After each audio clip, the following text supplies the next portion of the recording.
¿Qué tal? Bueno, hoy día vamos a hablar sobre traumatismo craneoencefálico. Ok. Bueno, como ven, el trauma craneoencefálico es una patología especialista de neurocirugía, ¿ya? Que como interno de medicina uno puede evaluar un trauma leve, ¿sí? Y como especialista en neurocirugía, los traumatismos graves son los que ellos van a en sí a derivar y van a tratar, ¿no? Entonces, todo trauma, recuerden que es una entidad patológica producida por la transmisión brusca de energía cinética, ¿ok? En movimiento más que todo, contra una estructura corporal. Puede ser abdomen, puede ser tórax, puede ser extremidades, puede ser la cara, pero acá hablamos de la cabeza y más que todo el cerebro, el cráneo y sus cubiertas.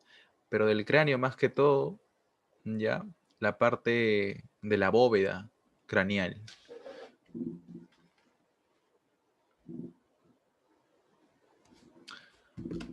Entonces, como ven aquí, doctores, esta es una introducción donde los neurocirujanos, en sí la mayoría de casos, hacen craniotomías, ¿ok?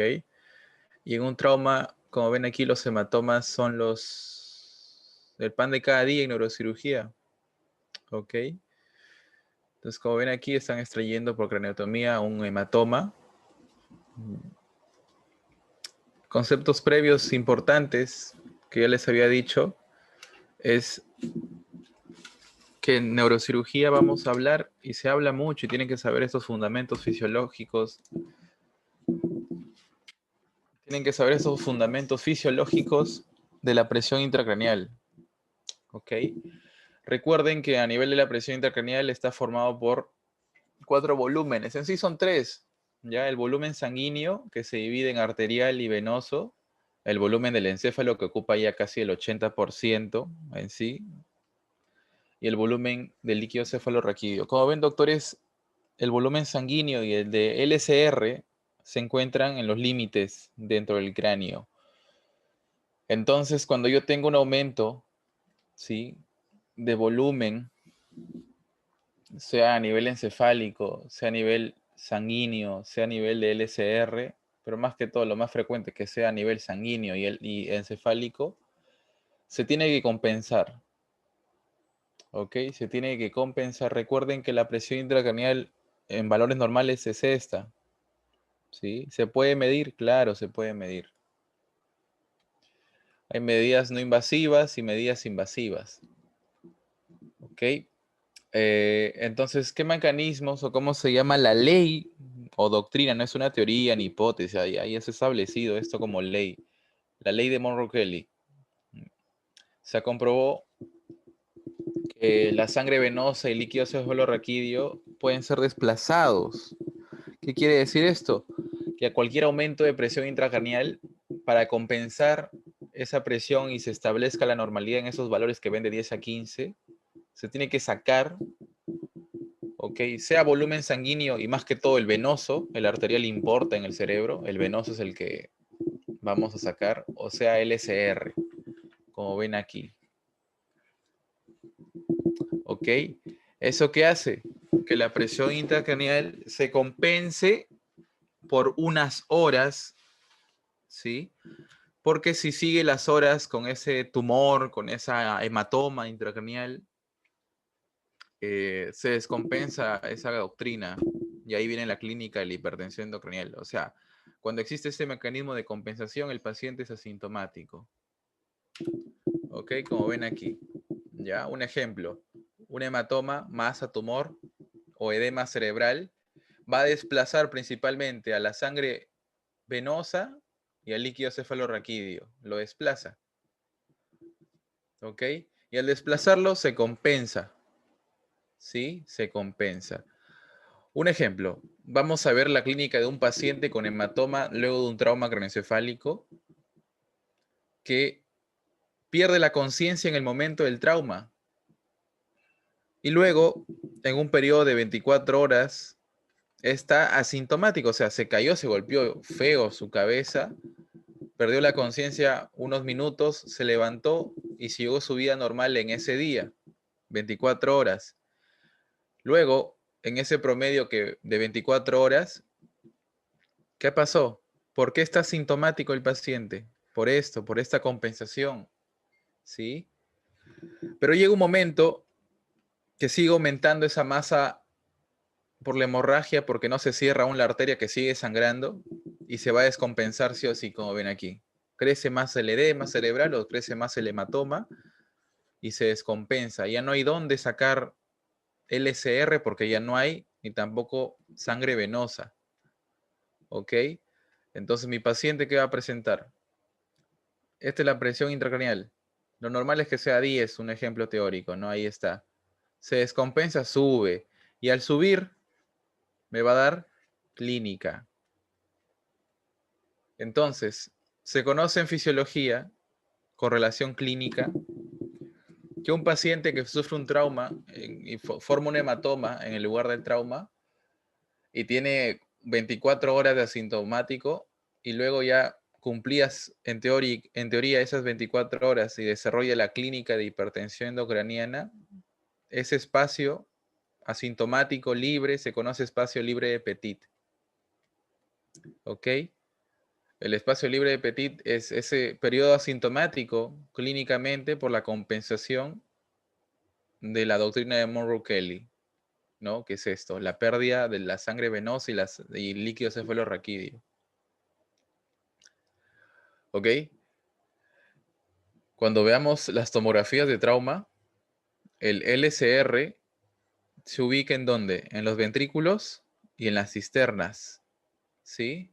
Las cisternas, en otras palabras, es el espacio subaranoideo que se ubica alrededor del tronco encefálico, alrededor del diencéfalo, ¿ok? Principalmente ahí a nivel más basal, a nivel de la base del cráneo, las cisternas.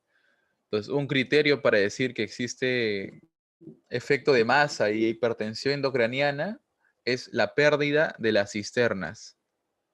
Ya no se observan en la tomografía.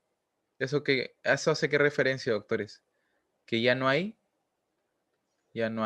LCR porque se sacó todo para poder compensar. ¿Qué más? Otros conceptos importantes. Como les había dicho, el flujo sanguíneo cerebral, o también conocido como la perfusión sanguínea cerebral, o la presión de perfusión cerebral, que tienen esos distintos nombres, pero más que todo el flujo sanguíneo cerebral, varía mucho según y depende mucho de la presión de perfusión cerebral, que es igual, acuérdense esta formulita, nunca se olviden, de la presión arterial media menos la presión intracerebral. ¿Ok? Entonces, dentro del cráneo, ¿sí? La PAM juega un papel importante. ¿Por qué? Porque si la PAM disminuye, como ven aquí, disminuye la PAM, el cerebro se va o va a estar en un estado de vasodilatación. Y al hacer vasodilatación, congestiona vasos, acumula sangre. ¿Y eso qué produce? Mayor PIC, mayor presión intracraniana. Esos dos, al hacer tan notable la diferencia, que puede salir hasta muy poquito, ¿no? La presión de perfusión cerebral disminuye y el flujo sanguíneo cerebral disminuye. Como ven aquí, disminuye. ¿Ok? Entonces, si ustedes leen el ATLS, ya, el ATLS en el trauma craneoencefálico te va a decir, el objetivo para tratar un trauma craneoencefálico es prevenir la lesión secundaria. Entonces tú te vas a preguntar, ¿a qué se refiere con lesión secundaria? Se refiere a que existen lesiones primarias en el cerebro o en el cráneo, que son más que todas las lesiones hematomas, eso ahí, ¿ok? Y una lesión secundaria es la hipoxia e isquemia cerebral. ¿Producto de qué? De que baje esto, producto de que baje la presión de perfusión cerebral. Y es por eso que nosotros en una hipertensión endocraniana tenemos que mantener una buena PAM y una buena PIC, para que así mi presión de perfusión cerebral no varíe, no disminuya más que todo, y mantener un flujo sanguíneo constante, que no varíe. ¿Ok? Porque eso puede afectar al paciente y le da una isquemia cerebral, y esa isquemia se puede complicar con demencia postraumática, ¿ok? O muerte cerebral, y el paciente se queda en coma, no tiene reflejos, ¿sí? Recuerden que un paciente con muerte cerebral es un tipo de ASA, según la escala de anestesiología, ASA 6, ¿ok? Y estos pacientes con muerte cerebral que tienen en su DNI son donadores de órganos, pueden sus familiares permitir, ¿no?, que donen órganos, ¿ok? Luego tenemos también que la hipertensión genera vasoconstricción. Yo no quiero que genere vasoconstricción mi hipertensión. ¿Por qué? Porque me produce mayor isquemia. ¿Ya? Igual con el CO2. Miren, el CO2 en un síndrome de hipertensión endocrina hay que mantenerlo entre 30 a 50. Ni que tanto suba, ni que tanto baje. ¿Por qué? Porque al bajar produce vasoconstricción, me produce isquemia. Y al subir me produce vasodilatación y me aumenta la PIC. ¿Y eso qué aumenta? Perdón, ¿qué disminuye por la diferencia? La presión de perfusión cerebral, acuérdense, ¿ok? Y va disminuyendo el flujo. Bueno, esto aquí es del ATLS también creo. Como ven aquí, doctores en trauma craneoencefálico, estos conceptos de flujo cerebral sanguíneo, ¿sí? Y la presión sistólica, ya tiene que ser regulada por los vasos, ¿ok? Una hipertensión produce vasoconstricción. Ya, una presión sistólica disminuida, pero no tanto, pues, disminuida me produce dilatación. Entonces hay que mantenerle esa presión arterial sistólica que obviamente forma parte de la PAM.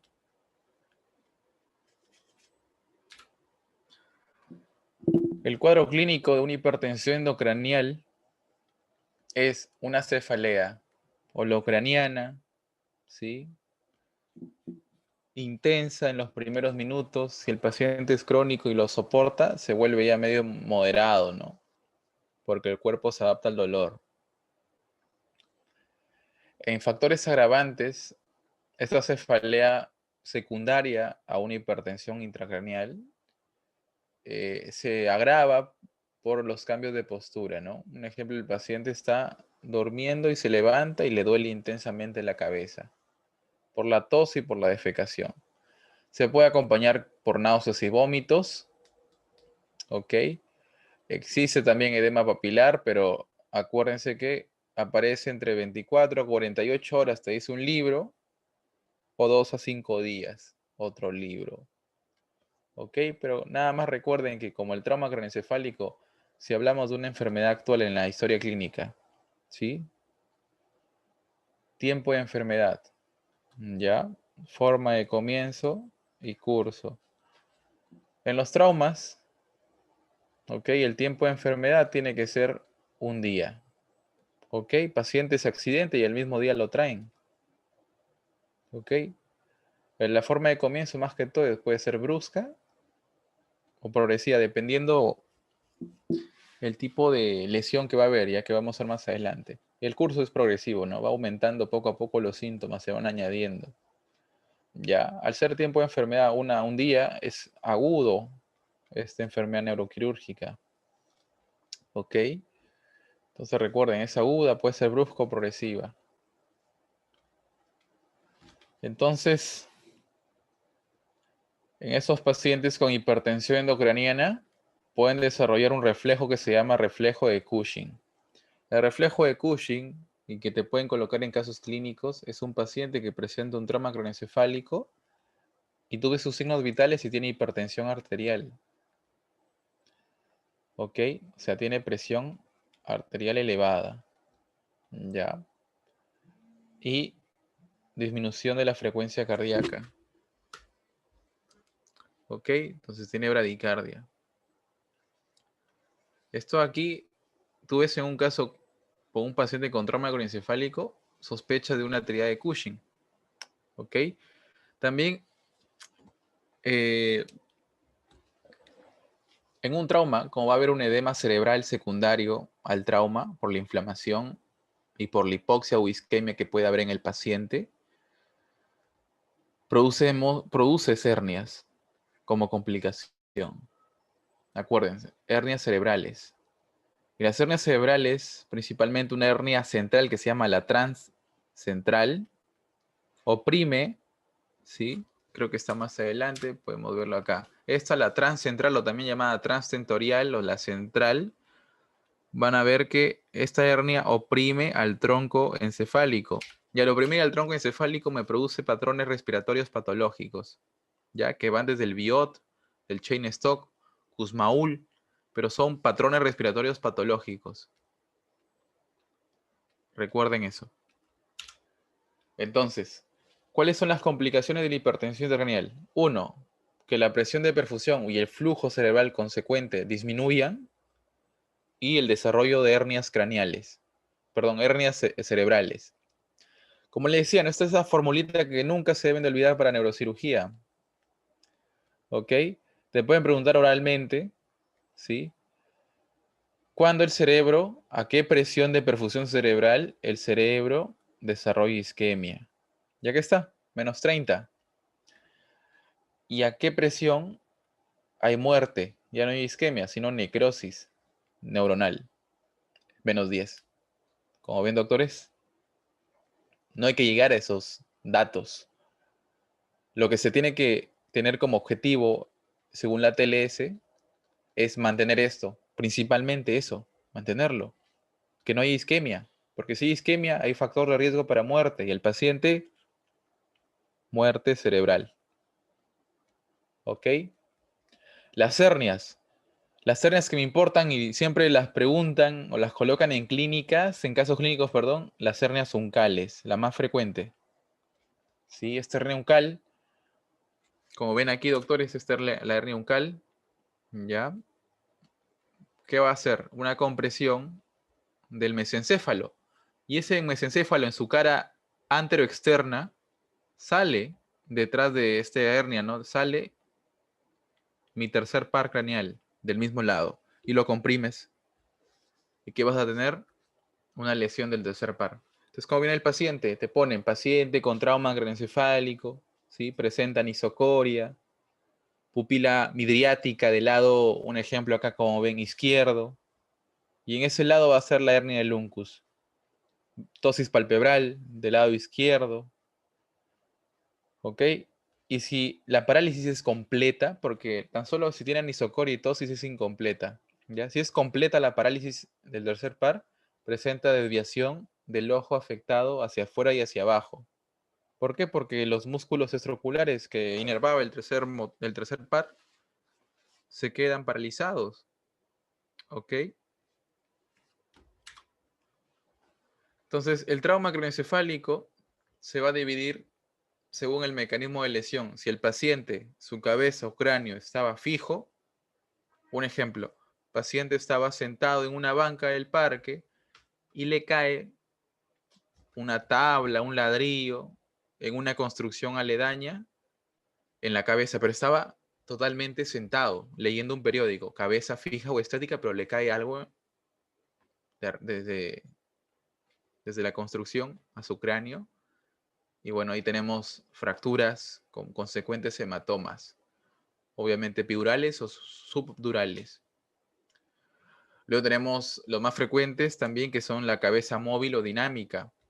Ahí sí el paciente, este es el común y el más frecuente, ¿por qué? Porque suceden los accidentes de tránsito. ¿Ya?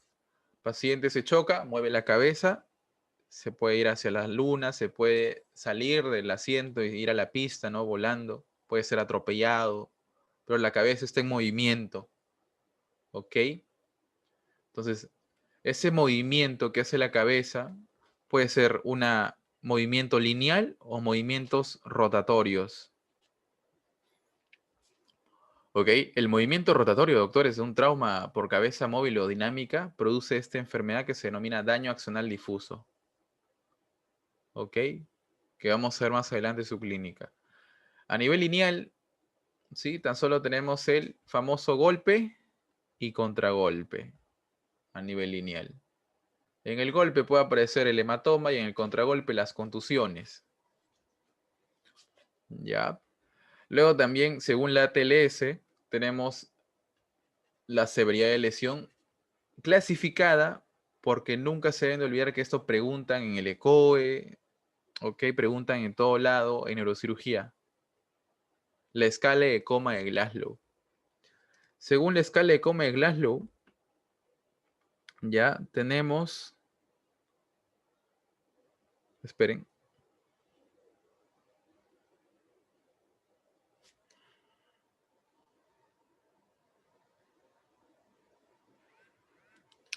tenemos, doctores, leve, que es el más común, ¿sí? Bibliografía TLS de los porcentajes, moderada y grave o severa.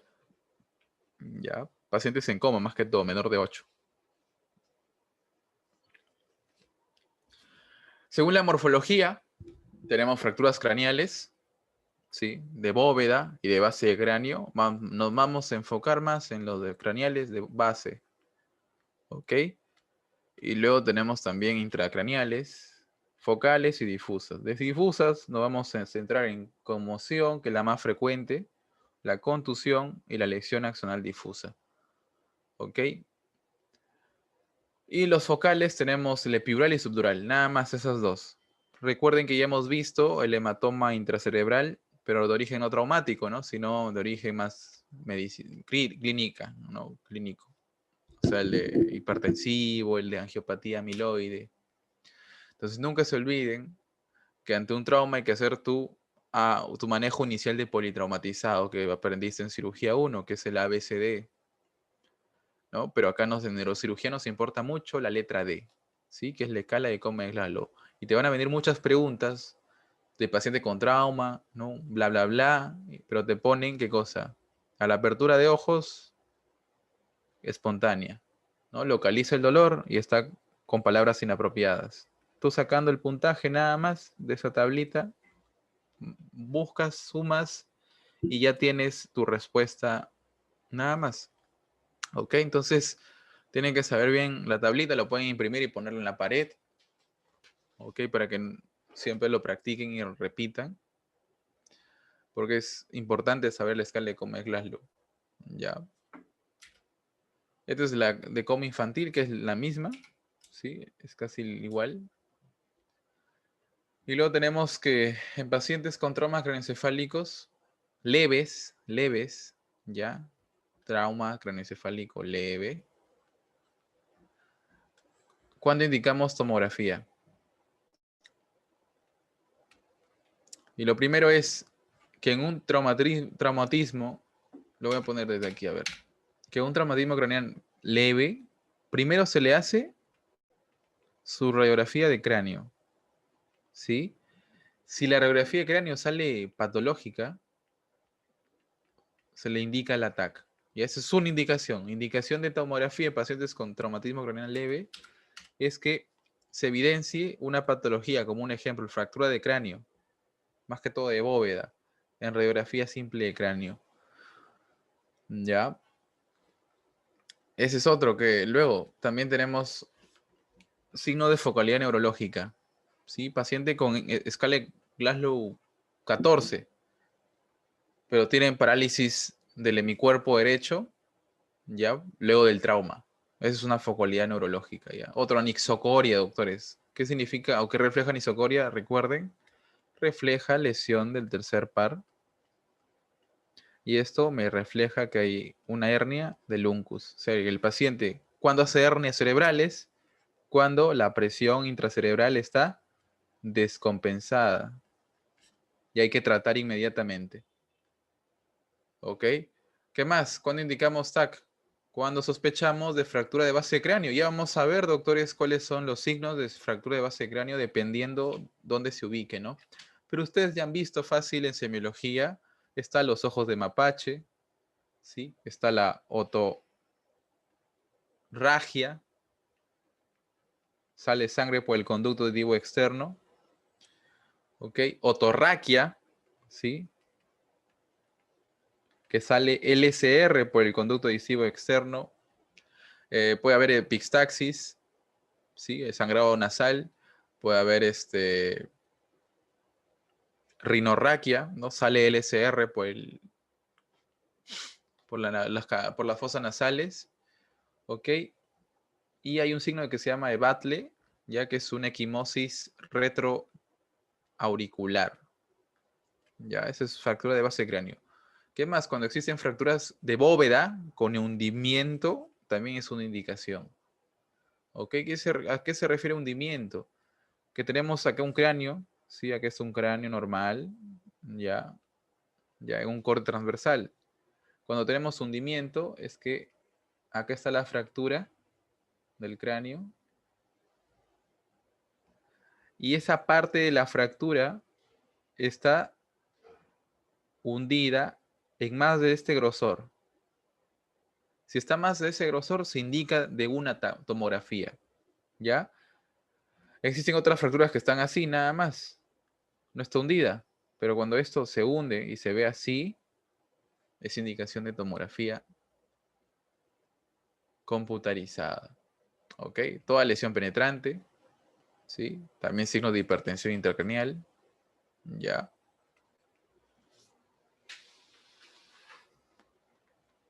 Son indicaciones para tu tomografía, ¿no? Acá está, recuerden, una fractura de bóveda de cráneo. Existen las lineales que ven en la flechita. Luego están las de hundimiento, también llamadas deprimidas, como ven aquí. ¿Ok? Cuando tratamos una fractura de bóveda, cuando las tratamos de manera quirúrgica, ¿ok? Cuando son abiertas, cuando son deprimidas más allá del espesor craneal, como esta. El conservador es más que todo observar, indicar tomografía si sale patológica en una fractura cerrada, más que todo, ¿sí?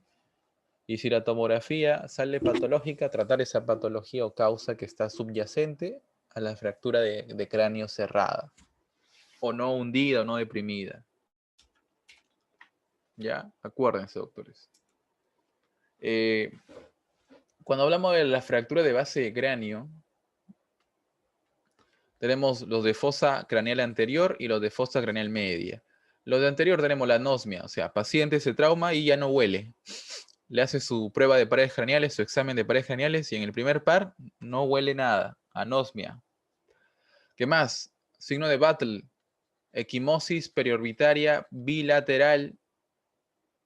Rinorraquia. LSR sale por la nariz. Epistaxis, sangre por la fosa. Acuérdense que en otorrinolaringología, que están llevando con Luján, van a ver que existen dos tipos de epistaxis, una anterior y una posterior. ¿Ok? La anterior es la que nos refieren aquí en la fractura de base cráneo, o sea, la que sale por las fosas nasales de la cara. Sí, las epistaxis posteriores salen por las coanas, o sea, sale por atrás hacia la faringe, y es difícil de tratar. Luego tenemos fosa craneal media, ¿ok? Tenemos hemotímpano, ¿sí? Hemotímpano, tú le evalúas al paciente, haces tu otoscopio y ves al tímpano todo bombeado y todo rojo por la sangre. Otorragia, ¿sí? Se rompe el tímpano y toda esa sangre que estaba acumulada en el oído medio sale por el conducto auditivo externo y se ve que en ese signo otorragia, ¿no? Luego también tenemos, perdón, este es el signo de Battle, ¿sí? Es la hemorragia o equimosis post o retroauricular. La equimosis periorbitaria bilateral es el signo de mapache, ¿ya? Acá era periorbitaria, que es retro o postauricular, el signo de Battle, ¿ok? La fosa craneal media también hay parálisis facial y también vértigos y tinnitus cuando se lesiona el oído interno. Dentro de la fosa craneal media, a veces preguntan las fracturas de la base del cráneo del hueso temporal. ¿Ok? Acuérdense, fracturas de la base del cráneo del hueso temporal. Y estas fracturas de la base del cráneo del hueso temporal se van a dividir, señores, en fracturas longitudinales, que son la mayoría, y las transversales. Las longitudinales, como ven acá en esta imagen que a veces toman en el ECOE, acá lo ven, ¿no? Esta es una tomografía axial computarizada, ¿sí? En ventana hueso, ¿ya? Ventana hueso, ventana cráneo en otras palabras. Acá ven el temporal, ¿sí? Esta es la zona petrosa del temporal, ¿ya? Este es el conducto auditivo interno, donde ingresa ¿quién? El nervio facial y el octavo y el séptimo.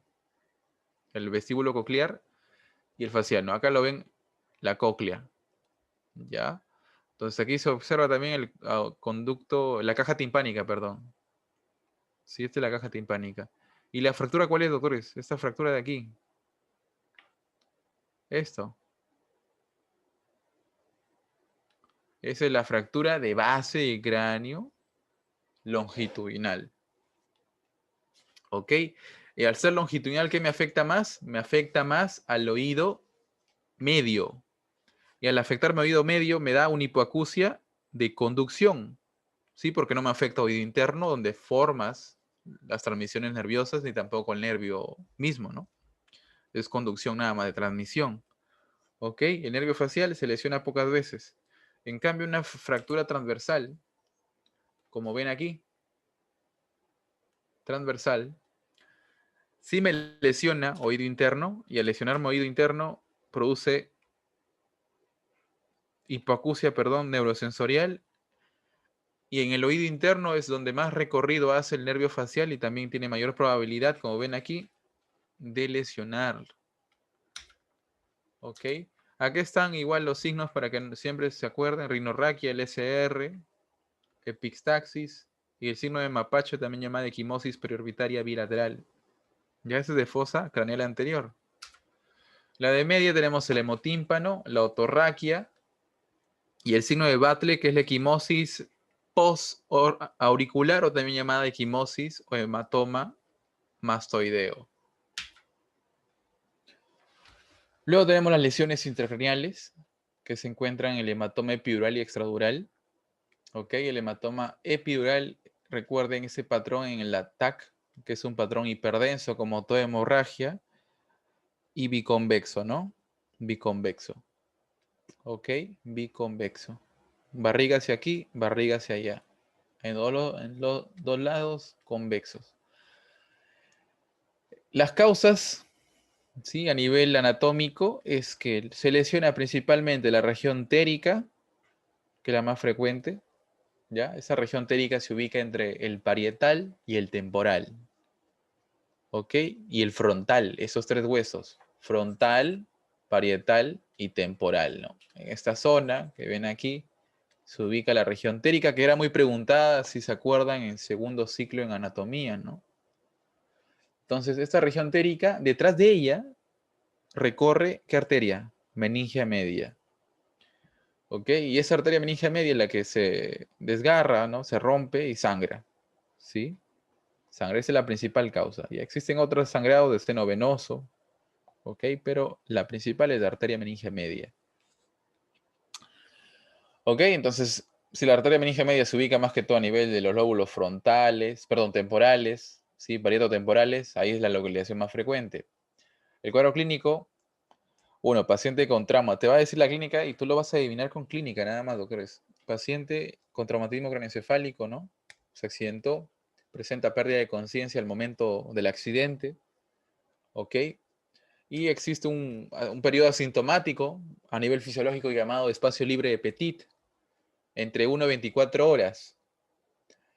Y mientras más progresa el hematoma, ¿sí? Va haciendo su efecto de masa, me va produciendo ya síndrome de hipertensión endocrinal, que se cefalea el paciente ya teniendo cefalea, ok, náuseas y vómitos, ¿sí? Y presenta ya deterioro neurológico entre las horas siguientes después del trauma, que puede llegar al coma. ¿Sí? Entonces recuerden, si de un paciente te refiere, ¿no? Que se cayó o se accidentó, perdió la conciencia unos 5 minutos, se levantó, siguió su vida normal durante esas 10 horas y a partir de las 10 horas después del accidente empieza a sentir cefalea, náuseas, a las 12 horas vomita, Ya a las 14 horas después del accidente está medio somnoliento, ¿sí? Y ya luego sus familiares lo encuentran estuporoso, ¿ok? Con vómitos en su ropa y lo llevan al hospital. Haces anamnesis tú como interno, sacas toda esa información que te he dado, ¿ok? Haces su escala de Glasgow, como ya está somnoliento, debe ser una escala de un TAC, perdón, un trauma moderado, ¿no? Por ahí. Si está en coma, ya grave. Le haces tu TAC, ¿sí? Sin contraste, y ves esto, ¿ok? Al ver esto, tú de frente, ¿qué haces? Manejas, uno, médicamente, la hipertensión endocraniana, ¿ya? Ya les enseñé en la clase pasada, ¿no? Cómo se maneja. Manitol, ¿sí? No hiperventilar, pero no tanto, para que haya un CO2 mantenido. Si la PAMA está disminuida por la hemorragia, hay que darle solución salina. Hay que colocar al paciente en una cabecera de 30 grados. ¿Ok? Principalmente esto. Y en el trauma craneoencefálico se recomienda profilaxis anticonvulsivante. Recuerden que yo les había dicho que la profilaxis anticonvulsivante no se recomendada en accidente cerebrovascular. Aquí sí. Ya, aquí sí se recomienda. ¿Ok? Y luego de ya sé mantenerlo, lo llevas a sala y le quitas de manera neuroquirúrgica el hematoma. Y cierras la arteria meningia media que estaba sangrando. ¿Ok? Luego tenemos el hematoma subdural. El hematoma subdural sucede o se localiza debajo de la dura madre y arriba de la pía madre, ¿no? En cambio, el epidural sucede debajo del cráneo y arriba de la dura madre. Este es mucho más común que el hematoma epidural, ¿ok? Recuerden que el hematoma subdural ya es un patrón hiperdenso cuando es agudo y la causa aguda más común es el trauma craneoencefálico, ¿ya? Si ustedes vieron neurología, hematoma subdural, los neurólogos más tratan hematomas crónicos, más que todo paciente que consume warfarina, puede que haga su hematoma subdural crónico, que es más que todo asintomático, ¿ok? En cambio, el agudo me hace clínica. Y la clínica principalmente es que el paciente sufre un trauma y pierde la conciencia en el momento del trauma y luego no tiene un intervalo de lucidez como el otro, como el hematoma epidural. Acá el paciente, desde el momento del trauma, puede estar somnoliento, estuporoso o hasta el coma. ¿Ok? Recuerden eso. ¿Ya? Acuérdense que el agudo es un hematoma entre 1 a 72 horas, que es el más común en traumas. A nivel de TAC tenemos aquí estos patrones. Recuerden que el hematoma subdural es un patrón en semiluna. ¿Sí? Hiperdenso cuando es agudo, isodenso cuando es subagudo e hipodenso, como ven aquí, cuando es crónico.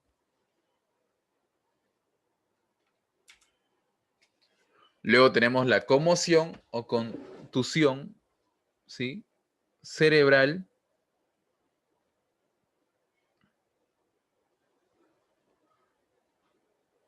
o contusión cerebral, doctores, que es principalmente lo más común, miren.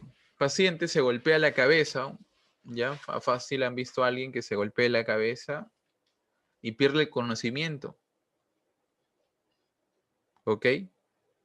Pero en un corto periodo. Entonces, ese paciente con conmociones se recupera completamente sus funciones nerviosas después de ese pérdida de la conciencia. Pero, estos pacientes se pueden tener un riesgo de fractura craneal, ¿ya? Más que todo de bóveda. Entonces hay que hacerle igual su radiografía de cráneo. Pero recuerden, un paciente que sufre un trauma, pierde la conciencia, luego se levanta, ¿no? Y llega un momento de lucidez donde no siente síntomas, ¿no? No solamente que no recuerda nada, ese es el síntoma principal, que tienen amnesia, que está medio confuso, sí, y que puede tener un dolor de cabeza, ¿no? Tú le observas su fractura, perdón, su radiografía, no encuentras fracturas, Por si acaso le hace una tomografía, tampoco encuentras nada, tan solo fue una conmoción, o también llamada contusión cerebral. Luego tenemos las contusiones hemorrágicas, ¿sí? Son más difusas, ¿ok? Las causas más que todo son los pequeños desgarros o movimientos del cerebro que hace desgarrar las arterias o capilares a nivel parenquimatoso. Entonces, la localización más frecuente es en los golpes y contragolpes, o sea, a nivel frontal o occipital, ¿sí? Sea caída de cabeza hacia atrás, ¿no? En el occipital o hacia delante, de frente, ¿no? Al frontal. En esa zona va a surgir contusiones cerebrales. Las contusiones cerebrales se observan en la tomografía como áreas hiperdensas rodeadas de un área o un halo hipodenso, como ven aquí, o sea, un área hiperdensa y alrededor hipo. Hiper blanca y acá hipo. ¿Ok? Y acá se ve, ¿no? Miren. Hiper, hipo. Hiper, hipo. Hiper, hipo. Patrón en sal y pimientas. Así lo denominan. Las contusiones me dan más que todo un edema cerebral. ¿Sí? Recuerden eso, las contusiones me dan como complicación un edema cerebral secundario de tipo vasogénico que me aumenta la presión intracraneal y me desarrolla un síndrome de hipertensión endocranial. Si las contusiones se juntan, o sea, mira, imagínense, esta contusión con esta y esta se juntan, me forman un hematoma intracraneal. ¿Ok? Hay que manejar aquí la hipertensión endocraniana del paciente. Nada más, las contusiones no tienen un manejo de extraer. ¿Sí? Acá tan solo es manejar la hipertensión del paciente.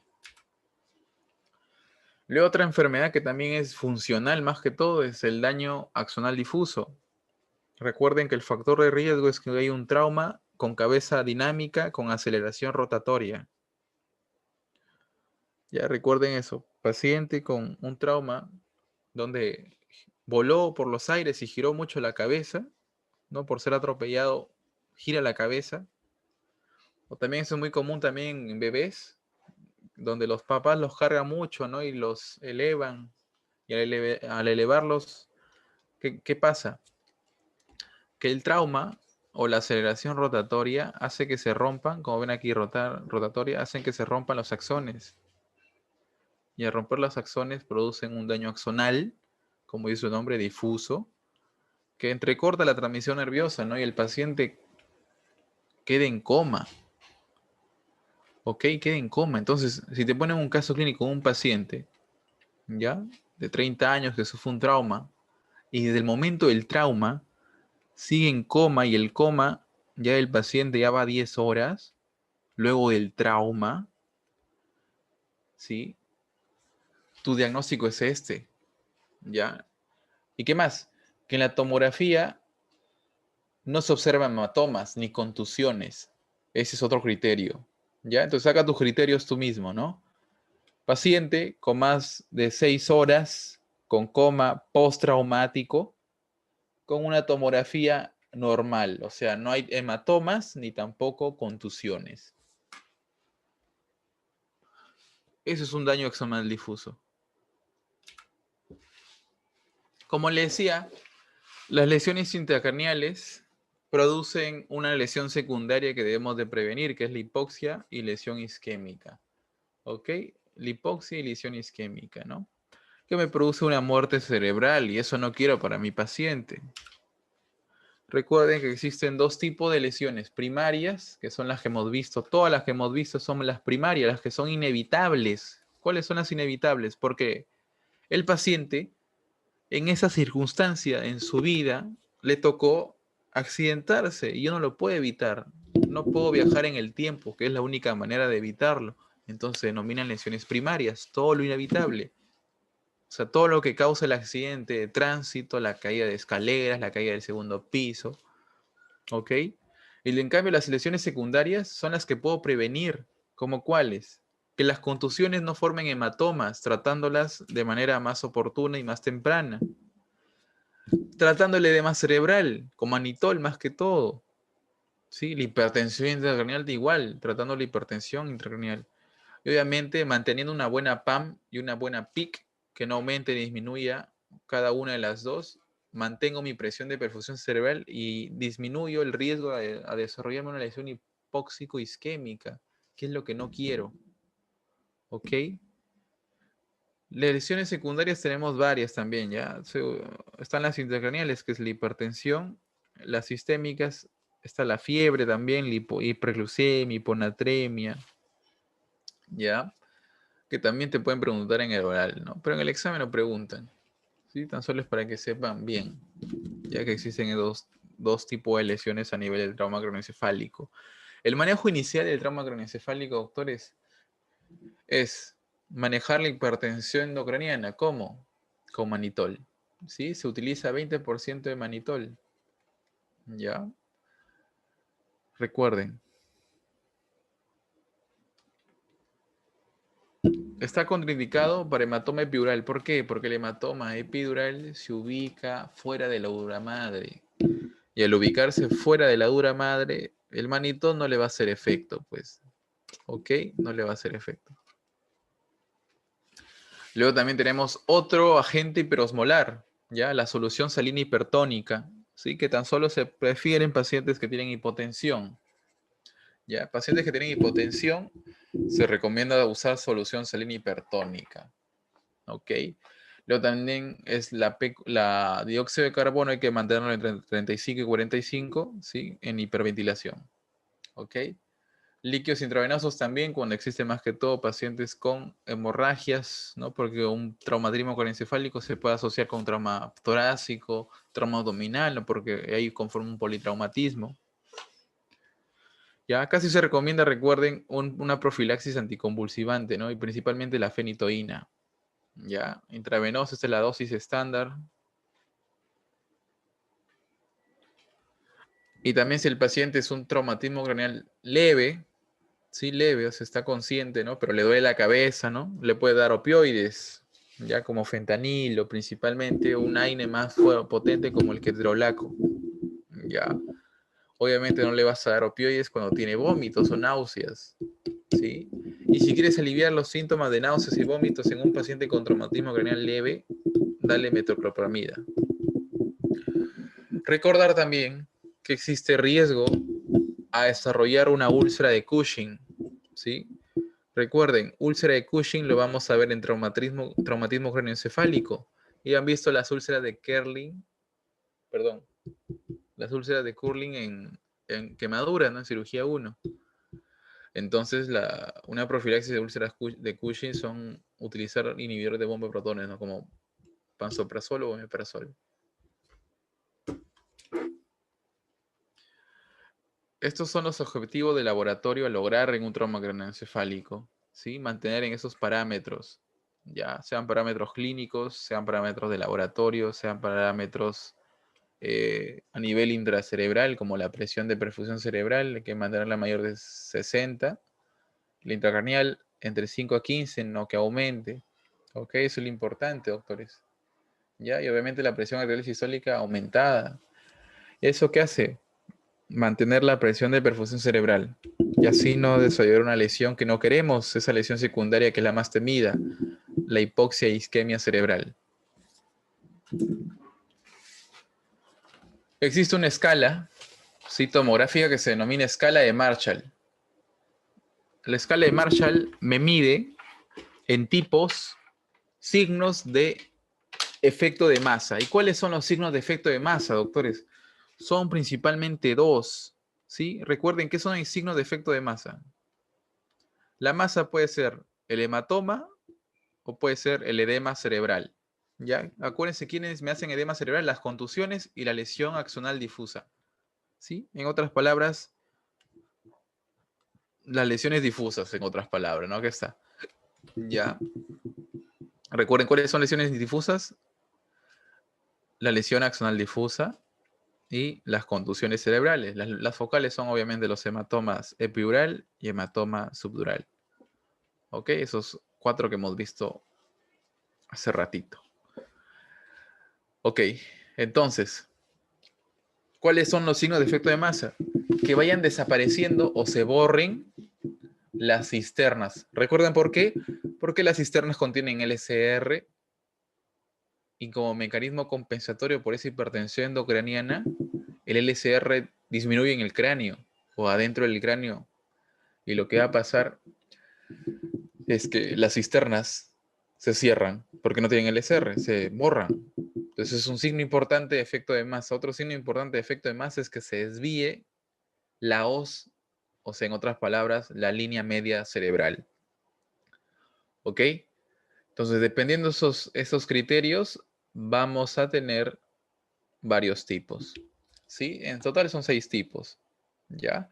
Pero en sí, para lesiones difusas tenemos de tipo 1 a tipo 4. Y lesiones focales son el tipo 5 y el tipo 6. Nada más, doctores.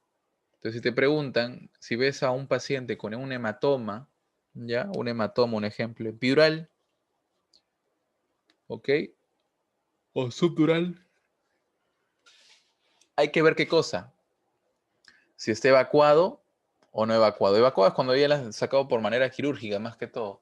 La mayoría de casos, sí, la mayoría de casos son hematomas no evacuados. Se van a poner hematomas no evacuados. Hematomas que aún persisten ahí.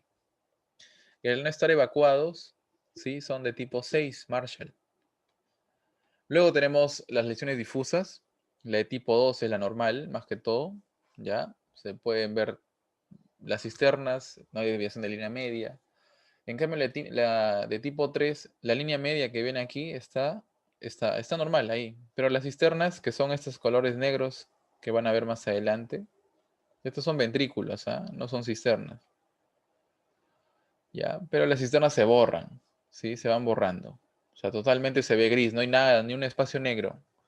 La de tipo 4 es, como ven aquí, doctores, ¿qué pasó? Desviación de línea media. ¿Ok? Entonces son signos de efecto de masa.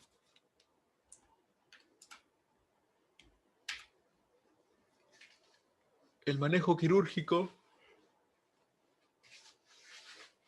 es craniotomía descompresiva, ¿ya? Evacuamos el hematoma y hacemos coagulación, ¿sí? O sea, hemostasia de la arteria meningia media para que se cierre y ya no sangre.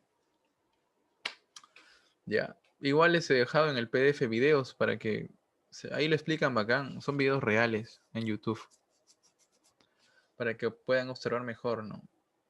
Pero no preguntan mucho las técnicas operatorias, ya más preguntan clínica, imágenes y cómo tratar inicialmente. ¿Por qué? Porque están formándote como interno o médico general, como especialista, ¿no? Luego tenemos tumores primarios del cerebro. ¿Ok? En tumores primarios del cerebro hay que tener esos conceptos. Y hay clasificaciones diferentes, ¿ya? La topográfica o anatómica. Primero, hay supratentoriales, que es lo más frecuente en adultos, y las infratentoriales, que son las más frecuentes en niños. ¿Ok? Es importante. Supra, infra. ¿Ya? Las infratentoriales principalmente hacen referencia a tumores cerebelosos. Los tumores cerebelosos, sean de cualquier tipo histológico que vamos a ver, son los más frecuentes en niños. ¿Ok?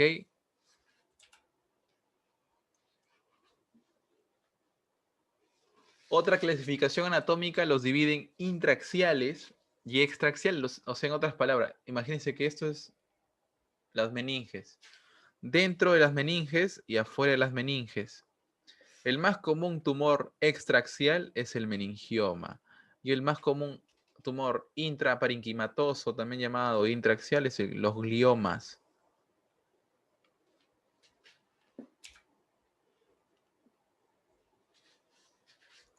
La clasificación histológica de la OMS para los tumores cerebrales los tenemos aquí, miren. Los más comunes son los tumores de tejido neuroepitelial. ¿Ok? Ahí están principalmente todos los gliomas. Luego también tenemos tumores nerviosos periféricos, ¿ya? El neurinoma, que está dentro del cráneo. En sí debería llamarse también tumores intracraneales, mejor dicho, ¿no? Porque no todos que vamos a ver están dentro del cerebro. ¿Ok? Entonces, como el neurinoma del acústico, que lo vamos a ver, que es un tipo de schwannoma, Es un tumor del nervio periférico. ¿De qué nervio? Del acústico, pues. Del octavo par. Tumores meningios, importante, meningioma, ¿ya? Y existen otros, ¿ya? Tumores embrionarios, ependimarios. Un ejemplo, los ependimarios más que todo son comunes a nivel cuando veamos tumores medulares, ¿ok? Principalmente, doctores. ¿Ya? Y existen diferentes tumores dependiendo la estructura intracerebral. Pero existe bibliografías que refieren que los tumores metastásicos son iguales de frecuentes que los gliomas, ¿sí? Pero acá estamos viendo tumores primarios. Cuando hablamos de primarios son principalmente tumores que derivan del tejido propio o primario del cerebro o intracraneal. Ya los tumores metastásicos hacen referencia a tumores secundarios. A nivel epidemiológico, en las últimas guías de neurocirugía del tumor cerebral del año 2019, refieren que los meningiomas, ya, son los tumores primarios en el adulto más frecuente. Y los glioblastomas, más que todo el glioblastoma multiforme, es el segundo puesto. Esto varía según la bibliografía, ¿ya? Pero nada más recuerden que los meningiomas y los glioblastomas son los tumores más frecuentes. Y va a depender según tu doctor, ¿no? Algunos doctores dicen que el glioblastoma es el más frecuente, otros dicen que es el meningioma. Luego también tenemos tumores de la hipófisis. ¿Ya? En los tumores de la hipófisis tenemos dos. El adeno hipofisiario, adenoma hipofisiario y el cráneo faringioma. ¿Ya? Adenoma y craneofaringioma. Esto sí no varía, doctores. La bibliografía sí o sí es esto. ¿Ya? En todos los libros dicen esto. Tumores primarios más frecuentes en niños. El top 5. Primer puesto se lo llevas. Todos los libros se refieren que el astrocitoma pilocítico es el más frecuente en niños. ¿Dónde se ubica? Principalmente en cerebelo. ¿Y el cerebelo qué es? Infratentorial. Entonces, como le decía, ¿no? En niños los tumores son más que todo infratentoriales, cerebelosos. ¿De qué tipo histológico? Astrocitoma pilocítico. Eso es lo importante que tienen que saber hasta ahorita. Ya, también está el medulloblastoma. El medulloblastoma también es un tumor maligno. Este es benigno. Sí, este es benigno. El medulloblastoma es un tumor invasivo maligno que también se ubica en el cerebelo y es infra obviamente tentorial. Y en niños, ¿no? Como ven aquí. En jóvenes tenemos los tumores de hipófisis, ya les hemos dicho, ¿no? Hay tumores de adenoma hipofisiario y craneofaringioma.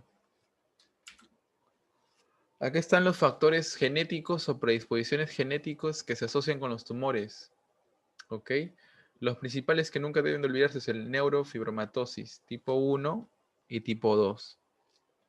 La de tipo 1 se asocia con astrocitoma, pero la de tipo 2, doctores, es esto. El neurinoma del acústico en un paciente que tenga neurofibromatosis, sí es importante descartar que tenga tipo 2.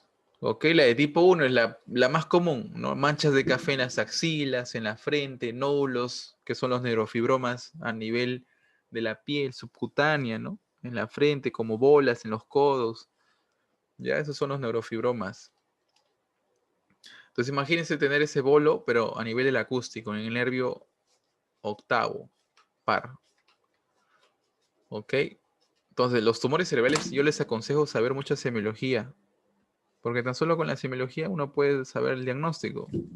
¿Ok?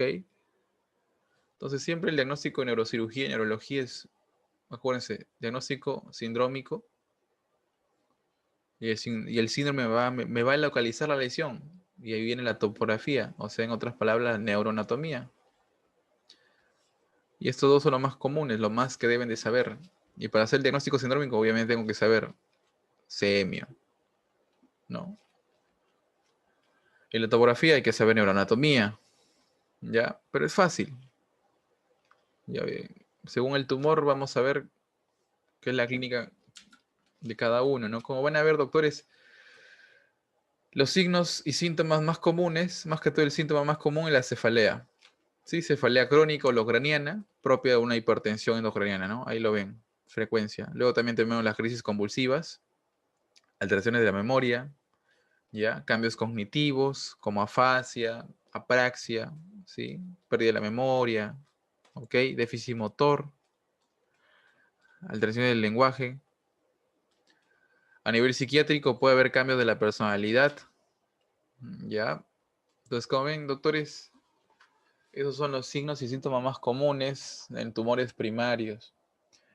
Esto nunca se olviden, dependiendo de la localización del tumor, tenemos esta clínica, ¿ya? Nunca se olviden qué cosa, principalmente cerebelo. ¿Por qué? Porque el astrocitoma pilocítico y el meduloblastoma afectan cerebelo. Entonces tu niñito, paciente niño, presenta ataxia, dismetría, diadococinesia y nixtagmos de tipo central. Y ustedes ya tienen que saber nistagmo central desde semiología. Si no lo saben, lo van a ver en otorrinolaringología. ¿Ok? Y van a poder integrar esto. ¿Ya? Entonces, nistagmos centrales, ataxia, dismetría y disadianococinesia forman parte de un síndrome cerebeloso. Si tengo un niño más síndrome cerebeloso, yo voy sospechando qué cosa, doctores. Astrocitoma pilocítico y meduloblastoma. ¿Cómo lo voy a diferenciar? En ATAC. Ok, ya vamos a ver la diferencia entre los dos. Tan solo con el ATAC, doctores, yo ya puedo diagnosticar. Ok. Luego, doctores, tenemos la clasificación de los gliomas. Los gliomas tenemos astrocitoma localizado, difuso, oligodendroglioma, oligoastrocitoma, ¿ok? Que son los astrocitomas de bajo grado, ¿sí? Miren, al decir bajo grado es que son más que todo benignos. Y el astrocitoma localizado más común en niños, ¿cuál es? El pilocítico, es grado 1. Ok, grado 1. Los gliomas de alto grado, ¿sí? Son el astrocitoma anaplásico y el glioblastoma multiforme, que es grado 4, doctores. El más maligno y metastásico que existe a nivel cerebral. Comenzamos, ¿no? El astrocitoma pilocítico. Niños, principalmente. ¿Se asocia con qué? Con neurofibromatosis tipo 1. Localización más frecuente, cerebelo, grado 1. ¿Ya? Es quístico. Sí, es quístico. Entonces, al ser quístico, vamos a observar un tumor quístico, que te lo pueden decir, ¿en dónde? Te lo pueden decir a nivel del caso clínico. Entonces, tenemos un niño, ¿ya? Un niño, ok, que presenta síndrome cerebeloso. En la tomografía se observa un tumor quístico que capta contraste. Ya, pues de una tú vas a marcar qué cosa, astrocitoma pilocítico. ¿Sí? Como ven aquí, a nivel anatopatológico se ve el tumor y el quiste conserva este líquido, ¿no? Ahí está el quiste, que se ve como esto negro, que no capta contraste. Esto negro es el quiste, ¿ya? Entonces recuerden, ¿cuál es la imagen para tomografía? No, es resonancia, ¿sí? El gol, más que todo, el gol estándar para imágenes es la resonancia magnética para tumores cerebrales. Pero obviamente acá en los hospitales no es tan accesible. Ok, pero recuerden, ¿no? La resonancia se prefiere mucho más que la tomografía para tumores cerebrales y siempre con contraste. El astrocitoma difuso, sí, es un frecuente en niños y jóvenes, ya, localización más que todo temporal o frontal. Se recomienda hacer cirugía más radioterapia y es un tumor que no capta contraste, ya, o sea, no se tiñe de blanquito. Se ve como hipodenso en la tomografía o en la resonancia, hipointenso. Los astrocitomas anaplásicos son más frecuentes en mayores de 40 años y que sean varones. ¿sí? La localización más frecuente sea lobar, ¿ya? Lobar, o sea, en otras palabras, supratentorial. Son tumores que no captan contraste a nivel interno, ¿sí? Y el contraste más que todo se capta alrededor, es alrededor de la cápsula, es el edema inflamatorio. Los tumores me desarrollan edema vasogénico, recuerden, edema vasogénico. El glioblastoma multiforme, ¿sí? Es el tumor primario más frecuente en el adulto según algunos libros. Luego te dicen que podemos decir que es el tumor o el glioma más frecuente en adultos. La edad es varón de 45 a 70 años. ¿Ok? Son muy vascularizados y al ser muy vascularizados captan contraste de manera irregular, como ven ahí, como un enmarañado, ¿no? Irregular, difuso. ¿Ok? Y su localización más frecuente es supratentorial, a nivel lobar, que puede ser lobar más que todo temporal, que es lo más común. Ya, acá el tratamiento es cirugía, más radioterapia, más quimioterapia en el paciente. Recuerden que la primera línea de tratamiento definitivo para tumores cerebrales es la cirugía. Por eso los neurocirujanos tumor cerebral operan, ¿no? Luego tenemos el meningioma. Es el segundo tumor más frecuente según otras bibliografías. Según la actual es el más frecuente. Ya. El patrón típico de paciente es una mujer de mayor de 50 años. El meningioma se asocia con cáncer de mama. Entonces, te pueden colocar en el caso clínico que el paciente o la paciente mujer mayor de 60 años, un ejemplo, tiene antecedente de cáncer de mama. ¿Ya?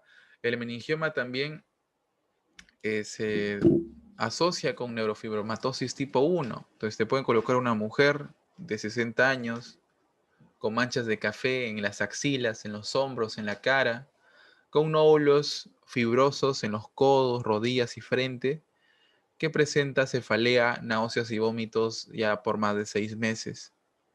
Se le hace una tomografía y se observa una masa extraaxial, ¿sí? A nivel del borde superior del lóbulo frontal, ¿no? Entonces tú vas sospechando que es meningioma porque te dicen afuera del cerebro, extraaxial. Luego también tenemos los ependimiomas. Estos de aquí son más frecuentes a nivel medular. Cuando veamos tumores medulares, los ependimiomas son mucho más frecuentes a nivel comparación con a nivel cerebral. Esos tumores, como son infratentoriales, igual que los cerebelosos, desarrollan hidrocefalia obstructiva.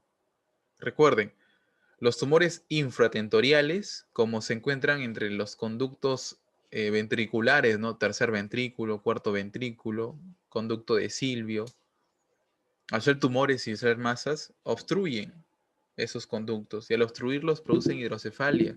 Entonces el paciente puede tener un tumor cerebral, cerebeloso, un ejemplo, que crezca y cierre el cuarto ventrículo y produzca hidrocefalia no comunicante, también llamada hidrocefalia obstructiva. Estos pacientes desarrollan hidrocefalia. Ya recuerden, los infratentoriales. Otro tumor de niños es el meduloblastoma. El meduloblastoma es el tumor encefálico más frecuente en niños, ¿sí? Es la neoplasia intracraneal más frecuente maligna. Ya se localiza, recuerden, en el cerebelo, ¿sí? No es quístico. Entonces, esa es la diferencia con el astrocitoma pilocítico. No hay presencia de quistes. El tumor capta contraste de manera regular. Como ven aquí, todo el blanco es contraste, entonces lo capta totalmente. Si ustedes observan un contraste y acá ven una bolita negra, es un quiste. Ahí sospechamos de astrocitoma pilocítico. Entonces recuerden, tumores cerebelosos frecuentes son el meduloblastoma y el pilocítico. En jóvenes, recuerden que el craneofaringioma y el adenoma hipofisiario son los más comunes, ¿sí? El craneofaringioma es un tumor que se origina de restos embrionarios que se conocen como bolsa de Racket de la adenohipófisis. Recuerden que a nivel embriológico, la adenohipófisis junto con la neurohipófisis son de diferentes orígenes. La neurohipófisis, como dice su nombre, origina del neuroectodermo. En cambio, la adenohipófisis se origina del ectodermo de la cavidad bucal primitiva, conocida como estomodeo. ¿Sí? Estomodeo.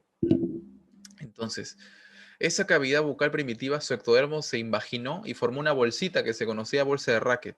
Si esa bolsita se queda por ahí y no se elimina, y al no eliminarse crece el paciente, y esa no eliminación hace que las celulitas muten, ¿no? Y produzcan este craniofaringioma, ¿ya? ¿Qué va a producirme? Síndrome de hipertensión endocrinal, cefalea, náuseas y vómitos, y compromiso hipofisiario. Los craniofaringiomas les gusta destruir a la hipófisis, y al destruir la hipófisis destruyen la adeno, ¿sí? O la neuro, más que todo la adeno, y producen hipopituitarismo, ¿ok? Hipopituitarismo. Y al ser un paciente con hipopituitarismo, más que todo desarrolla disminución de la hormona de crecimiento, alteración de la FSH-LH, ACTH, TSH, y si me lesiona la neurohipófisis, la ADH disminuye y me produce diabetes insípida, ¿no? Ya, miren, otro punto importante clínico es que los tumores de hipófisis obstruyen, o mejor dicho, aplastan al quiasma óptico. Y el quiasma óptico, cuando tú lo lesionas, me produce una alteración del campo visual, que se denomina hemianopsia homónima bitemporal. Entonces, si te colocan en el caso clínico paciente adolescente de 20 años, tiene ya hace varios meses cefalea asociada a náuseas, ¿ok? Es una mujer de 20 años que tiene alteraciones del ciclo menstrual, ¿sí? Del ciclo menstrual, ya, cae el pelo, ¿ok? Tiene poco líbido, ya. Y presenta, o te refiere que observa de manera más central, no puede observar a los lados. Entonces, al no observar los lados es que su campo visual se ha achicado. ¿Y por qué? Porque más que todo el tumor aplastó el quiasma, y el quiasma contiene vías temporales del campo visual.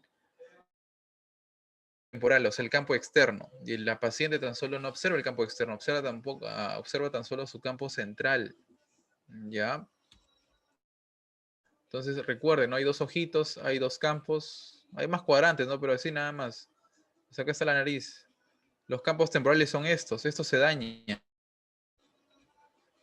Hemianopsia homónima bitemporal, y el paciente pierde esos campos. Ya no observa, un ejemplo, la mano derecha, cuando es en un grado de 180 tus ojos, no lo observa. Entonces, es importante tener esa clínica, ¿ok? Esto lo mismo es para el adenoma hipofisiario, solamente que acá el adenoma hipofisiario no produce hipopituitarismo, produce hiperpituitarismo, o sea, aumenta la secreción de hormonas hipofisiarias, ¿ok? Recuerden que la localización más frecuente es la supracelar. ¿Qué es celar? El celar hace referencia al diafragma celar, que cubría, o es una parte de la prolongación de la dura madre que cubría a la adenohipófisis. Entonces, al decir supracelar es que se ubica arriba de la silla turca, ¿ok? El tamaño varía entre 2 a 4 centímetros, es grande, ¿no? Para una hipófisis, y para el cerebro, obviamente, esa masa produce cefaleas, una hipertensión endocraniana. Luego también tenemos al pineoblastoma, que es un tumor de la glándula pineal. Y como la glándula pineal se ubica arribita nada más de los colículos, y ustedes tienen que recordar que los colículos se ubican a nivel posterior. Como ven aquí, doctores, este es un mesencéfalo en un corte transversal, y los colículos son estos. Entonces, en un pineoblastoma, lo que va a pasar es que ese tumor va a crecer tanto, como ven aquí, que me destruye, me aplasta los colículos que están acá, atrás del mesencéfalo. Este es mesencéfalo, ya detrás del mesencéfalo. Y además me cierra el conducto de Silvio. ¿Qué es el conducto de Silvio? Donde pasa el SR. Y al cerrarlo, ¿qué produce? Uno, hidrocefalia, al obstruir, y al destruir o aplastar a los colículos me produce un síndrome de Barineau. Entonces, si te dicen un paciente con mirada hacia arriba, tiene retracción de párpado superior, las pupilas son no reactivas a la luz, velocidad de acomodación, presenta papiledema, cefalea, vómitos, ¿sí? Sospecha de pineoblastoma, doctores. De pineoblastoma.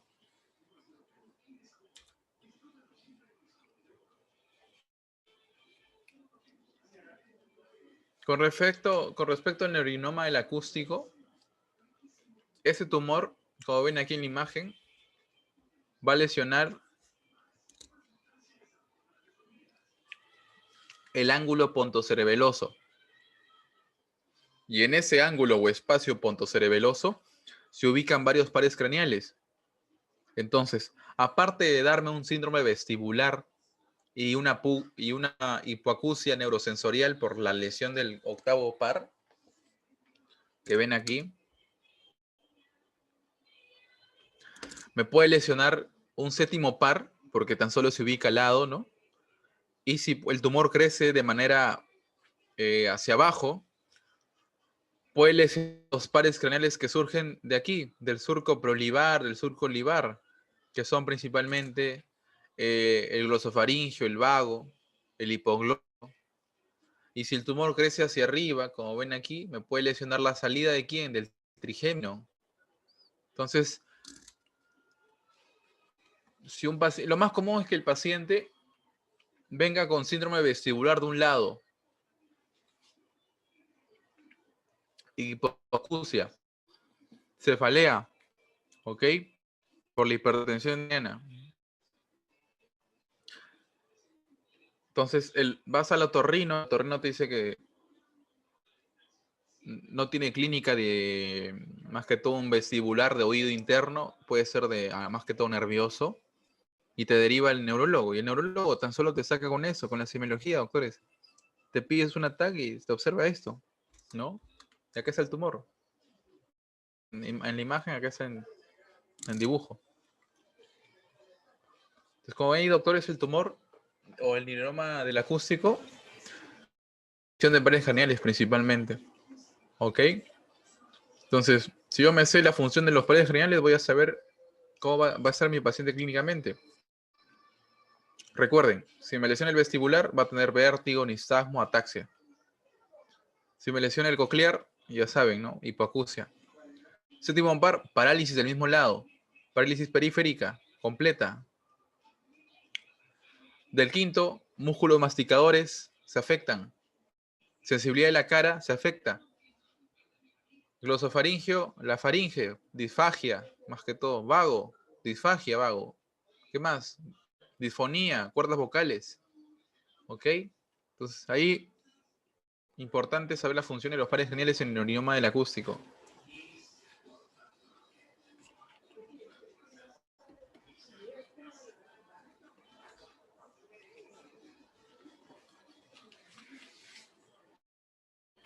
Luego tenemos el adenoma hipoficiario.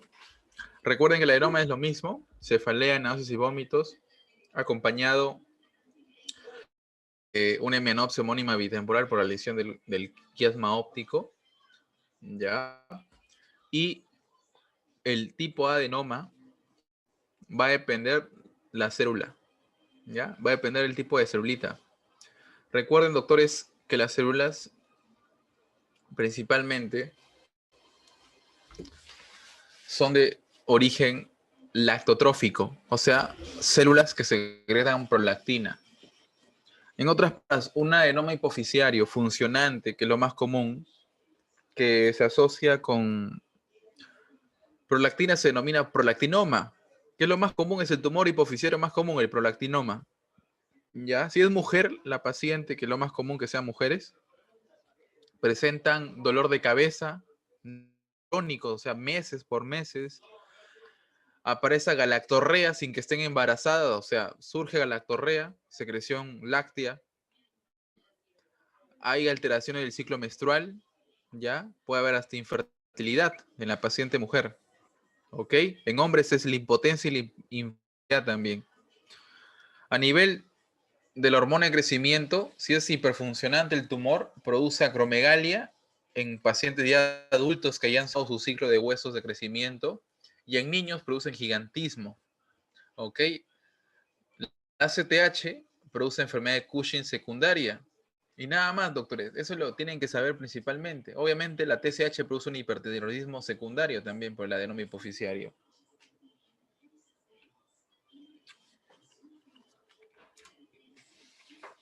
Y para terminar, recuerden que el tratamiento para todos los tumores es quirúrgico. ¿Ok? Es quirúrgico, como ven. QX es cirugía. En cambio, esperen. ¿Cuáles son los que se toman de manera no quirúrgica? Los tumores que son difíciles de sacar. Un ejemplo, tumores del tallo cerebral. Los tumores del tallo cerebral obviamente es muy difícil y está contraindicado la cirugía. ¿Por qué? Porque ahí están los centros respiratorios. Existen un montón de centros involuntarios. Se pueden lesionar, pueden poner riesgo a la vida. Entonces los gliomas del tallo cerebral, un ejemplo, tan solo se tratan con radioterapia. El resto, cirugía.